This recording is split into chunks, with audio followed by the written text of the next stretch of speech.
Disney, the June Daily Mail reporting on this, is looking at an almost $900 million loss right now, following a series of woke flops at the box office.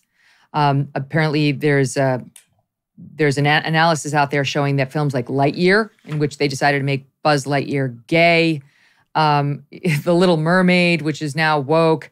I'm trying to get the latest one. Elemental, that's one of the ones that includes a non-binary character, which had one of the worst openings ever, worst opening weekend in company history. We could go down the list. The people are not buying this content. They don't want this content. And slowly but surely, you have, we almost covered this story yesterday. Netflix, which right after George Floyd created some group that was going to add little addendums onto its movies, like Gone with the Wind is racist. And we sort of contextualize all these old films as like, that's a Me Tooer. That division has been eliminated bit by bit. All these media companies are eliminating, and big tech companies are eliminating their heads of diversity because it's just a wasted position where somebody just glorifies their wokeness and tries to lecture. Yes. So it's failing. It is failing. So a couple thoughts. Number one, streaming itself there's two big bubbles that I think are going to pop: the commercial real estate bubble and the streaming bubble. The amount of money that the streaming wars generated, or just that they plowed into crappy content, Megyn, it's like 99% of it is just garbage. And so as streaming was ascendant during COVID, you had Hulu, which is owned by Disney, you have Disney Plus, you have Paramount, you had Netflix, you had Amazon. They would just pour hundreds of millions, billions of dollars into any and all content they could get their hands on. And a lot of it is just trash. And so they have just libraries of this content that nobody is watching, when in reality, it's kind of like private equity, which is like 1 in 30 deals actually end up paying the bills. Like 1 in 250 asset purchases in streaming actually end up generating any sort of traffic or retention. And so they have all this wasted content. But Megyn, it's worse than that. It's that they then had half of their content allocation had to be in kind of the woke bucket. And I don't know about you. I mean, I haven't gone to Netflix in a couple months, but it's like every other show is like some black lesbian in a wheelchair, like protesting some injustice. I'm like, it's just not very interesting to me, right? Can I just have a normal romantic comedy or a drama, a thriller? Yes, or just something, or like a World War II documentary, or I don't know, something that just isn't complaining, right? Like, listen to me complain for 90 minutes. Like, okay, great. Like, I got enough of that. Can I watch something that is like wholesome and virtuous? Even like the kids notice it.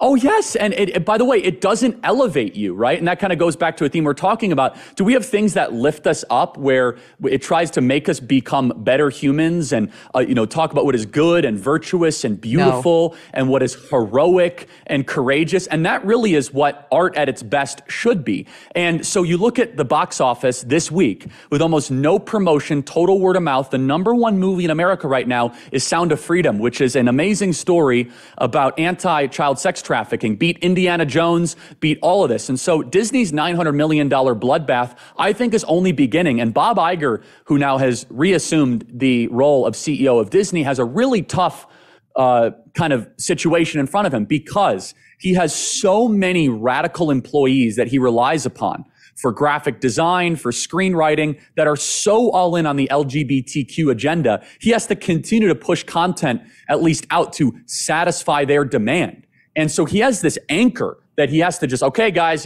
once every month, we're going to have another gay kissing scene in whatever movie we're doing. And whether it be Lightyear or, we're going to do Aladdin, but this time Aladdin is actually trans. Like, okay, great. How many renditions? Or we're going to do Lion King, but instead of, the hero's journey, it's really that, they're not allowed to stay in the Great Plains because of climate change. Like, how many different political elements can you incorporate in this? And so you're going to see mass layoffs. So there's two big bubbles that are going to pop: the streaming bubble and the commercial real estate bubble. They've both been created for different reasons. The streaming one, and I try not to make a habit, Megyn, of rejoicing in the suffering of people or companies. I have suspended that rule. I am loving this bloodbath. I love the misery. I love the suffering, because Disney used to be a wholesome, family-friendly company that made billions of dollars off of families like my own that I grew up in, when my parents trusted Disney. They violated that trust, and they deserve to suffer. Yes, I'd love to see it too. I want to correct myself. Buzz is not gay in the remake. Whatever. My team's informing me characters in the remake. They're basically trying to force the gay agenda, just like the woman said she tries to do in every Disney film. Then there's a movie called Strange World, which centers on a romantic relationship between two male characters. That one lost a staggering $197 million at the box office. I mean, that is brutal. So hopefully they'll learn their lesson. In a startling description, the UN food chief warned the world with these words, knocking on famine's door. He called what we're facing a perfect storm of a perfect storm. And he's not alone. A Barron's report says a food shortage could be coming even in the U.S. Farmers see it too. John Boyd Jr., a fourth-generation farmer, recently said, we're going to see empty food shelves in the coming months. That's why getting survival food may be more important than ever. Create your own stockpile of the best-selling 4 Patriots survival food kits. It's not just any ordinary food. We're talking good for 25 years, super survival food. Hand-packed in a family-owned facility in the USA and giving jobs to over 200 Americans. They have different delicious breakfasts, lunches, and dinners.